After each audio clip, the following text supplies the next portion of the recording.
No judicial review of confirmation form requirement before Friday's deadline for LegCo election nominations.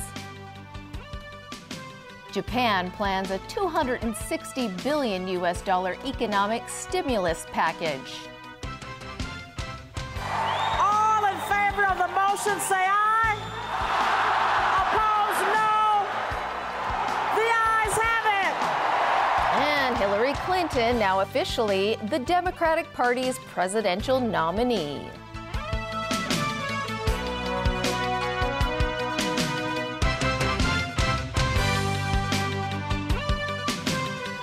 Good evening. Japan today announced fresh stimulus measures to try to prop up its economy.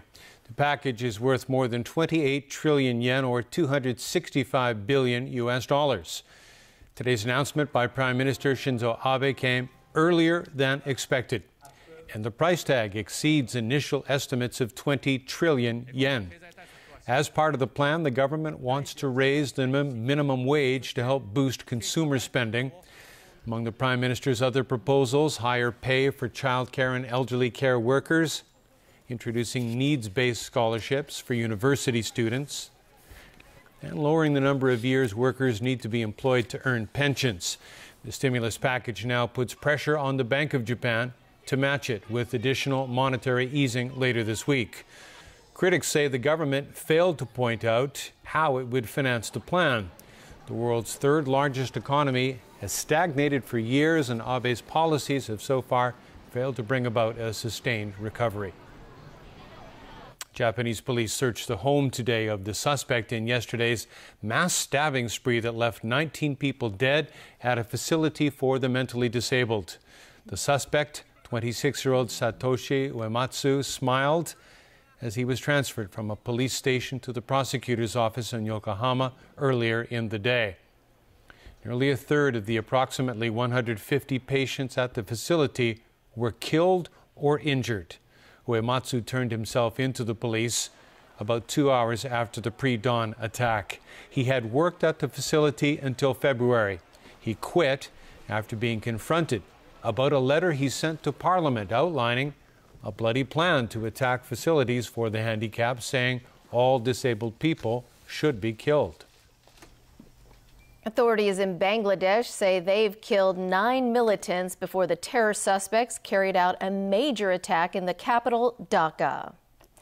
During a police raid on the suspect's apartment, the militants opened fire on officers while trying to flee. In the crossfire, police killed 9 militants, but one was captured alive. Discovered in their hideout were grenades, revolvers, knives, and black flags. Police say the militants are members of a banned JMB group that had pledged allegiance to Islamic State. JMB is blamed for the July 1st attack on a restaurant in Dhaka's diplomatic area. That attack killed 20 people, including Italians and Japanese. France is reeling from yet another terrorist attack, this time in a church during a mass in which an 85-year-old priest was killed.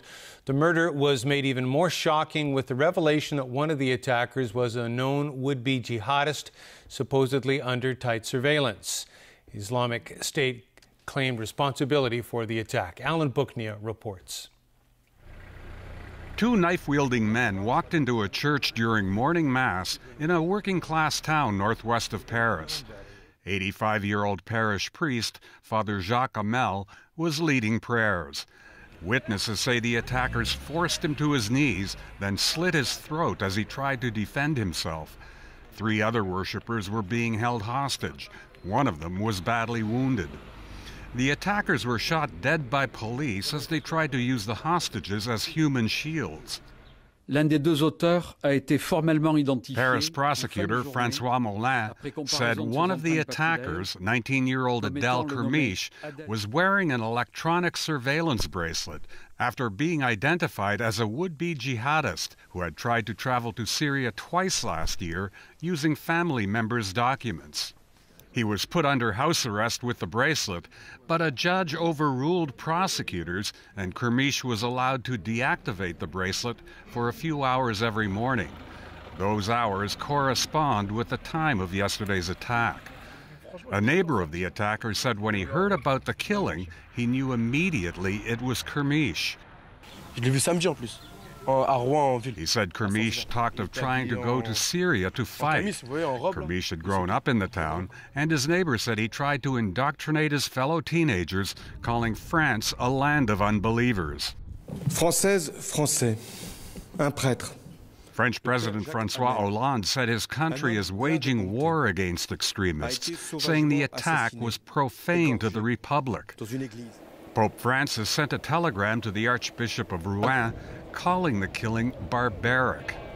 The Pope notes in his telegram that this took place actually during the Mass. The Mass is it's a sacred event in a sacred time, which makes this event all the worse. Alan Bookniat, TVB News. History was made at the Democratic National Convention in the United States as delegates officially nominated Hillary Clinton as their candidate for president. Family, friends, and political allies took turns lauding her as the first woman in America to lead a major party ticket. Pushing for party unity, Clinton's former rival interrupted the state-by-state roll call vote to instruct delegates to go straight to sealing Clinton's fate. I move that Hillary Clinton be selected as the nominee of the Democratic Party for President of the United States. Is there a second? All in favor of the motion say aye. Opposed, no. The ayes have it.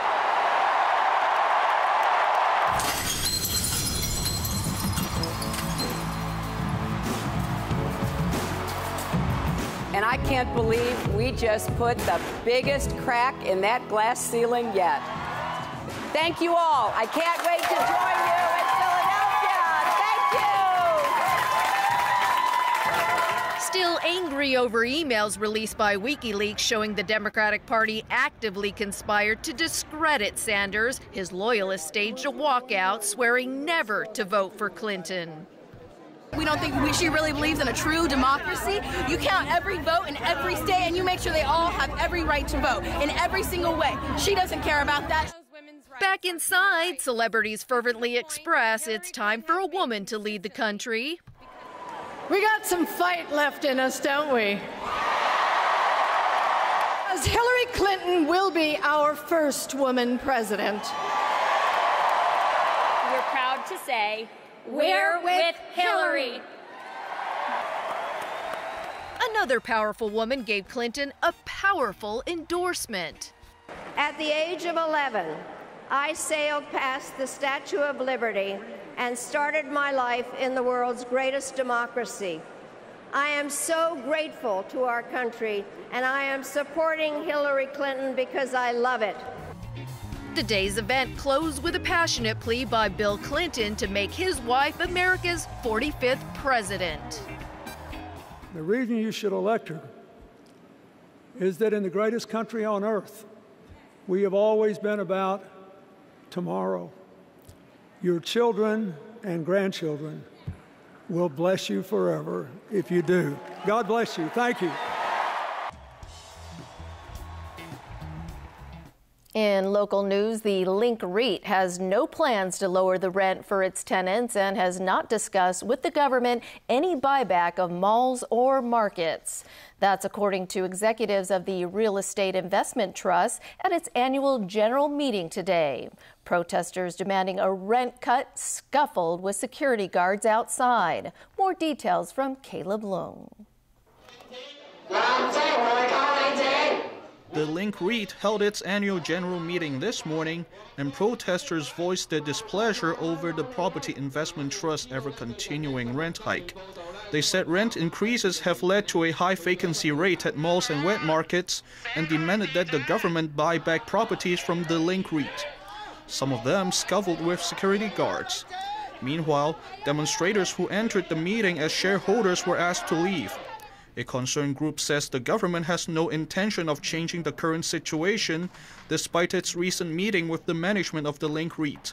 And for CY Leung and for Carrie Lam, basically it is just a kind of election campaign of themselves. So that's because this is around the legislature campaign and also their own fighting for their terms of office. It is only their election campaign. Meanwhile, the link REIT said the renewal rental rate for the first quarter of this year was comparable to the past. It claimed the high vacancy rate is due to low customer flow, saying it has invested around $600 to $700 million annually on upgrades to attract more customers. Such upgrades include the installation of air conditioning systems. However, the link REIT said it has no intention of lowering the rent. It also said no discussion has been held with the government regarding a buyback of properties. Caleb Leung, TVB News. Still to come in our broadcast tonight, 16 operators selected for the city's first batch of food trucks. A deep blue hole at the Sisha Islands in the South China Sea. And a study finds Dutch men and Latvian women the tallest on the planet.